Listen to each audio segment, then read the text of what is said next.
શ્રી ગણેશાય નમઃ. જય શ્રી કૃષ્ણ મિત્રો. નિર્જળા એકાદશીના દિવસે શું કરવું અને શું ન કરવું, ભીમ 11ના દિવસે કેવી રીતે વ્રતનું પાલન કરવું, આ દિવસે આપણે શું શું કામ કરવું જોઈએ, શું ન કરવું જોઈએ, એ આપણે આ વિડીયોમાં સાંભળીશું.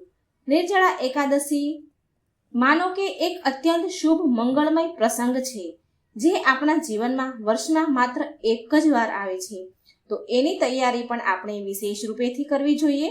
હવે જુઓ, જેઠ માસમાં શુક્લ પક્ષમાં આવનારી નિર્જળા એકાદશી આ વખતે આવી રહી છે 18 જૂન 2024 અને મંગળવાર. અને શું તમે જાણો છો કે ગર્ગ સંહિતામાં શું લખ્યું છે? જે મનુષ્ય 10,000 વર્ષો સુધી તપસ્યા કરે છે એના સમાન ફળ એ મનુષ્ય પણ મેળવી શકે છે, જે શુદ્ધ ભાવથી એકાદશી વ્રતનું પાલન કરે છે. અને આ આવનારી નિર્જળા એકાદશી એટલી ખાસ છે કે આમાં શું વિશેષ કાર્ય કરવા જોઈએ અને શું ન કરવું જોઈએ, તો આ એકાદશી આપણે આવતા પહેલા આપણે આ બધું જાણવું બહુ જરૂરી છે.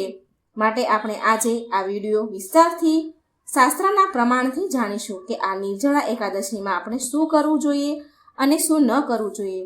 એકાદશી તિથિ આપણને પરમ ભગવાન શ્રી કૃષ્ણની શુદ્ધ પ્રેમા ભક્તિ પ્રદાન કરનારી છે, પ્રેમા ભક્તિ પ્રદાન કરવા માટે સક્ષમ છે. માટે સૌથી પહેલા અને અત્યંત જરૂરી કાર્ય જે આપણે નિર્જળા એકાદશીને દિવસે કરવા જોઈએ એ છે ભગવાન શ્રી કૃષ્ણને પ્રસન્ન કરવા માટે અને એમનું ધ્યાન આપણી તરફ ખેંચાવવા માટે હરે કૃષ્ણ કૃષ્ણ કૃષ્ણ હરે હરે, હરે રામ રામ રામ હરે હરે, આ મહામંત્રનો જાપ કરવો, અને એ પણ વધારે સંખ્યામાં. કેમ કે ભગવાન કૃષ્ણને પ્રિય છે રાધાજી અને રાધાજીને પ્રિય છે ભગવાન શ્રી કૃષ્ણ. માટે નિર્જળા એકાદશીના દિવસે તમે માત્ર જો શ્રી કૃષ્ણનું નામ લેશો તો લગભગ તે તમારાથી આકર્ષિત થશે, પણ જો તમે સાથે રાધાજીનું પણ નામ લેશો તો શ્રી કૃષ્ણ જરૂર તમારી સામે જોશે, એટલે જોશે જ. આવી રીતે જો તમે નિર્જળા એકાદશીને દિવસે માત્ર રાધે રાધેનો જપ કરશો તો બની શકે કે ભગવાન શ્રી કૃષ્ણ પ્રસન્ન થઈ જાય, પણ એવું પણ બની શકે કે રાધાજીની નજર તમારા પર ન પડે. પણ જો તમે શ્રી કૃષ્ણનું નામ લેશો તો રાધાજી જરૂર પ્રસન્ન થશે. અને તમે જાણો છો કે હરે કૃષ્ણ મહામંત્રમાં રાધાજી અને શ્રી કૃષ્ણ બંનેના નામનો ઉલ્લેખ છે, બંને નામ સમાયેલા છે. કૃષ્ણ એ ભગવાન શ્રી કૃષ્ણ અને હરે એટલે રાધાજીનું નામ. માટે નિર્જળા એકાદશીના દિવસે આ હરે કૃષ્ણ મહામંત્રનો વધારે ને વધારે જપ કરવો એ અત્યંત જરૂરી છે. 108 મણકાની માળાથી આ જાપ કરી શકો છો. અને આમ 8, 16, 25, 30 કે 64 માળાનો જાપ કરી શકાય છે. જેટલી તમારી પાસે સમય હોય, શક્તિ હોય એટલું તમે કરી શકો છો. બીજું કાર્ય જે પણ આપણે કરવાનું છે તે છે શ્રીમદ ભાગવતમ ગ્રંથમાંથી શ્રી કૃષ્ણ ભગવાનની બાળ લીલાઓ વાંચવી અને સાંભળવી. વૃંદાવનમાં ઘટેલી ભગવાન શ્રી કૃષ્ણની બાળ લીલાઓ સાંભળવા કે વાંચવાથી આપણા અંદર છુપાયેલા બધા જ અનર્થ, બધા જ વિકાર નષ્ટ થઈ જાય છે. તમને જાણીને આશ્ચર્ય થશે કે વૃંદાવનમાં ભગવાને જેટલા પણ અસુરોના વધ કર્યા હતા એ બધા અસુર વાસ્તવમાં આપણી અંદર છુપાયેલ કોઈના કોઈ અનર્થના પ્રતીક સ્વરૂપ હતા. અને એ માટે નિર્જળા એકાદશીના દિવસે આપણે ભગવાનની બાળલીલા વાંચવી કે સાંભળવી એ જરૂરી છે. વાંચતા કે સાંભળતા ભગવાનને એ જ પ્રાર્થના કરવી જોઈએ કે એ આપણા અંદર છુપાયેલા ષડ રીપુઓ, મનના વિકાર, દુષ્ટ વિચારોનો વધ કરે અને આપણને એમની શુદ્ધ પ્રેમ ભક્તિ પ્રદાન કરે. અને પછી એકાદશીના દિવસે વાંચવા અને સાંભળવા વિશે પદ્મ પુરાણ કહે છે. રામાયણ, ભાગવતમ, મહાભારત અને મહર્ષિ વેદવ્યાસ રચિત અન્ય પુરાણોને એકાદશીના દિવસે જરૂર વાંચવું કે સાંભળવું જોઈએ. ત્રીજું કાર્ય જે આપણે એકાદશીના દિવસે કરવાનું છે એ છે તુલસી માતાની સેવા અને પૂજા કરવાનું. વૃંદા દેવી તુલસી માતા ભગવાન શ્રી કૃષ્ણની અત્યંત પ્રિય ભક્ત છે. માટે ભગવાન શ્રી કૃષ્ણને અર્પણ કરવામાં આવતી કોઈ પણ વસ્તુ કે ભોગ તુલસી પત્ર વિના ભગવાન સ્વીકાર નથી કરતા. એવી રીતે એકાદશી તિથિ પણ ભગવાનને પ્રિય છે. જો એકાદશી તિથિ અને તુલસી દેવી જ્યારે આ બંનેનો સંયોગ થઈ જાય તો પછી ભગવાન શ્રી કૃષ્ણ કેમ પ્રસન્ન થાય બોલો? માટે આ વિશેષ નિર્જળા એકાદશીના દિવસે તમારે મા તુલસીની સામે ઘીનો દીવો પ્રગટાવો અને તેમને ધૂપ દીપ અગરબત્તી ફૂલ ચડાવવા અને જરૂર પ્રમાણે જળ પણ અર્પણ કરવું તુલસી દેવીને પૂજા કરવી જોઈએ. તો તમે એમ વિચારો છો કે નિર્જળા એકાદશીના દિવસે તુલસી દેવી પણ ઉપવાસ રાખે છે માટે તેને જળ ન ચડાવવું જોઈએ? તો આવું નથી. આપણા કોઈ પણ શાસ્ત્રમાં એવું નથી લખ્યું કે આવી ભીષણ ગરમીમાં તમે તુલસી દેવીને એકાદશીના દિવસે સુકાવા માટે છોડી દઈએ. માટે લોકો દ્વારા ફેલાયેલી અતાર્કિક ભ્રમનો શિકાર ન બનો અને તુલસી માને જેટલી જરૂર હોય એટલું જળ ચડાવો. ચોથું કાર્ય છે જળ વગરનો ઉપવાસ રાખવો. જો તમે યુવાન અને વયસ્ક છો, શારીરિક રૂપથી સ્વસ્થ છો, તંદુરસ્ત છો, તો તમારે આ નિર્જળા એકાદશીનો ઉપવાસ અન્ન જળનો ત્યાગ કરીને રાખવો જ જોઈએ. સ્ત્રી હોય કે પુરુષ હોય, પરણેલો હોય કે કુંવારો, અપરિણિત હોય, વિધવા હોય કે સૌભાગ્યવતી હોય, જો તમે આવું પાણી જળ વિના તમે એકાદશી વ્રત રાખી શકો એમ છો તો રાખવું જ જોઈએ. જો તમે બીમાર છો, શારીરિક રૂપથી કમજોર છો, તો તમારે આ વ્રત માત્ર અન્નનો ત્યાગ કરીને પણ કરવું જોઈએ. આ દિવસે પાણી વગર રહેવાની જગ્યાએ એકાદશી પ્રસાદ, દૂધ, જળ, ફળ વગેરે ખાઈ શકો છો અને તમારી દવાઓ પણ તમે લઈ શકો છો. પણ અન્નયુક્ત પદાર્થ ક્યારેય પણ ન લેવો. ગર્ભવતી મહિલાઓ અને સ્તનપાન કરાવતી માતાઓ માટે પણ આ જ નિયમ લાગુ પડે છે. એને પણ પાણી વગરનો ઉપવાસ ન કરવો જોઈએ. જો દિવસમાં જરૂર લાગે તો જળ, ફળ, એકાદશી પ્રસાદ લઈ શકાય છે, પણ આના પહેલા ડૉક્ટરની સલાહ જરૂર લેવી. પાંચમું કાર્ય છે જે આપણે કરવાનું છે, જે આપણા નિર્જળા એકાદશીના દિવસે કરવાનું છે કે સંકલ્પ લેવો. તમે સાંભળ્યું હશે અને જોયું પણ હશે કે આ દિવસે લોકો મૌન વ્રત ધારણ કરે છે. આ દિવસે મૌન વ્રત ધારણ કરે છે એ દિવસે એ કંઈ નથી બોલતા. પણ શું તમને ખબર છે કે ભગવદ્ ગીતામાં ભગવાન શ્રી કૃષ્ણ શું કહે છે?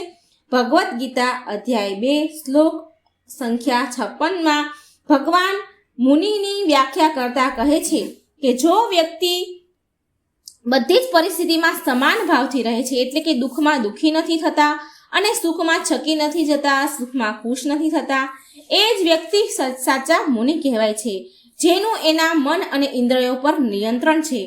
પરમ ભગવાન શ્રી કૃષ્ણના ચરણ કમળમાં પોતાને સમર્પિત કરી દીધા છે, એ જ વાસ્તવમાં મહાત્મા છે. તો નિર્જળા એકાદશીના દિવસે કમસે કમ એક દિવસ માટે તમારે મુનિ અને મહાત્મા બનવાનું છે. આના માટે કંઈ જંગલમાં જવાની જરૂર નથી. માત્ર આ દિવસે તમારે એ સંકલ્પ લેવાનો છે કે તમે તમારી વાણી વિચાર પર નિયંત્રણ રાખશો. એટલે કે કોઈ પણ વ્યક્તિ માટે કોઈ પણ ખરાબ પરિસ્થિતિમાં કોઈ અભદ્ર શબ્દ કે ખરાબ વચનો નહીં બોલો, કોઈના વિશે કંઈ ખરાબ નહીં વિચારો અને ન કોઈની નિંદા કરશો, ન કોઈના પર આ દિવસે ક્રોધ કરશો અને ના કોઈની ચુગલી કે ના કોઈને ખોટું બોલશો, ના કોઈની સાથે ખોટું કરશો, ના મનમાં પણ કોઈને અપશબ્દ ન બોલશો અને ના વાણીથી પણ કોઈનું ખોટું કહેશો. આ કાર્ય તમે ત્યારે જ કરી શકશો જ્યારે તમે તમારું મન અને વાણીને પૂરા દિવસ ભગવાન શ્રી કૃષ્ણની સેવામાં લગાવશો. એટલે કે વાણીથી ભગવાનના નામનો જાપ કરવા અને મનથી તેમની લીલાઓનું સ્મરણ કરવું. છઠ્ઠું કામ છે જે સૌથી જરૂરી છે એ છે આગલા દિવસે એટલે કે એકાદશી દ્વાદશીના બીજા દિવસે દ્વાદશીના દિવસે નિર્ધારિત સમય પર આ વ્રતના પારણા કરવા અને દાન દેવું. પારણાના વિશે કહેવામાં આવ્યું છે કે જે વ્યક્તિ એકાદશીનું વ્રત કરે છે પણ તેનું નિર્ધારિત સમયે પારણા નથી કરતા તો એનું આ વ્રત અધૂરું માનવામાં આવે છે. માટે યાદ કરીને ભૂલ્યા વગર બતાવેલ સમય પર પારણા જરૂર કરી લેવા એ અત્યંત જરૂરી છે. આ પારણા વિશે તમે સાંભળ્યું હશે કે ભગવાન શ્રી કૃષ્ણએ એક કુંભારને એક કથા પણ કહી હતી. આ કથા મારા વિડીયોમાં છે, તમે જોઈ લેજો. પારણા કર્યા પહેલા તમારે તમારી ક્ષમતા અનુસાર કોઈ સુયોગ બ્રાહ્મણ કે વૈષ્ણવને દાન જરૂર કરવું જોઈએ.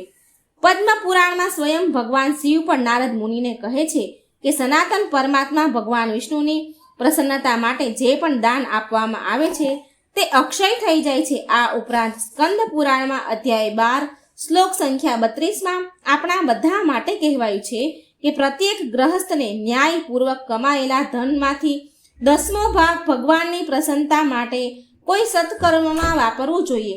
જ્યારે આપણે આપણા કમાયેલા ધનમાંથી, આપણી કમાણીમાંથી અમુક ભાગ દાન માટે નીકાળીએ છીએ તો આનાથી 2 કામ થાય છે.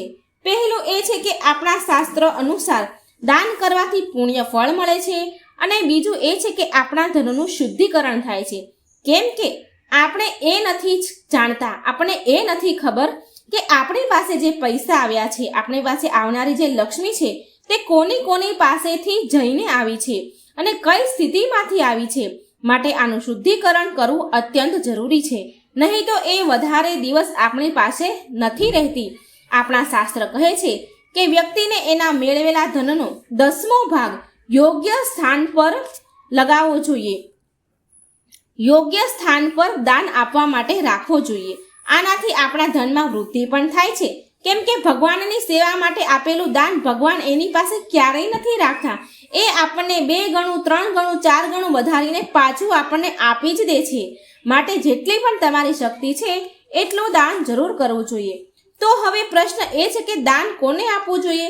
તો જુઓ, દાન એ જ સ્થાન પર આપવું જોઈએ જ્યાં તમારા ધર્મની રક્ષા માટે કાર્ય થતા હોય, જ્યાં મંદિર બની રહ્યા હોય, ગાયોની રક્ષા અને તેની સેવા થઈ રહી હોય, જ્યાં તમારા વૈદિક ધર્મનો પ્રચાર થઈ રહ્યો હોય, જે તમારી આંખોની સામે થઈ રહ્યો હોય અને તમે જોઈ શકતા હોય, આવા લોકો અને આવી સંસ્થાઓમાં દાન આપવું જોઈએ.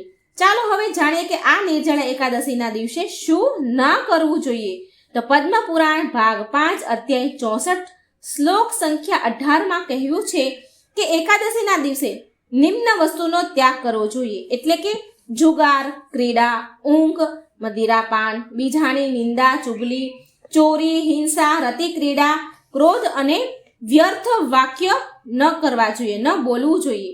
નિર્જળા એકાદશીના દિવસે બધી જ વસ્તુઓનો ત્યાગ કરવો જોઈએ જે આપણને ભગવાનથી દૂર લઈ જતી હોય, જેમ કે આપણા મનોરંજન માટે ટીવી, મોબાઈલ, મૂવી વગેરે જોવું, બીજાના વિશે વ્યર્થ વાતો કરવી, જે જરૂરી નથી એવા ઘરના કામ કરવા, કોઈ સાથે લડાઈ ઝઘડા કરવા, ખોટું બોલવું, હિંસા કરવી, અયોગ્ય શબ્દ બોલવા વગેરે જેનાથી માનસિક શાંતિ આપણી ભંગ થાય છે એવા કાર્ય ન કરવા જોઈએ. આ બધું ત્યાગ કરવાથી માનસિક શાંતિ મળે છે. અને જો જરૂરી ન હોય તો ઘરની બહાર પણ ન જવું. મંદિરમાં જવાય છે, ભગવાનના દર્શન કરવા માટે જરૂર જવાય છે. આવું બને તો કોશિશ જરૂર કરજો. આપણા શાસ્ત્ર એકાદશીના પાલન માટે બ્રહ્મચાર્યનું પાલનને બહુ મહત્વપૂર્ણ યોગદાન બતાવે છે. દશમી તિથિ, એકાદશી તિથિ અને દ્વાદશીના દિવસે બ્રહ્મચર્યનું પાલન કરવું જોઈએ. તો આ બધી વાતોનું ધ્યાન રાખીને એકાદશી વ્રતનું પાલન કરવું. અને હા, આ નિર્જળા એકાદશીની વ્રત કથા, ભીમ 11ની વાર્તા હું તમારા માટે આ ચેનલમાં લઈને આવીશ. માટે આ વિડીયોને લાઈક કરજો, શેર કરજો અને આ ચેનલને સબસ્ક્રાઈબ મિત્રો જરૂર કરજો અને સાથે નોટિફિકેશનનું બટન પણ ઓન કરી દેજો. જય શ્રી કૃષ્ણ. રાધે રાધે. Thank you.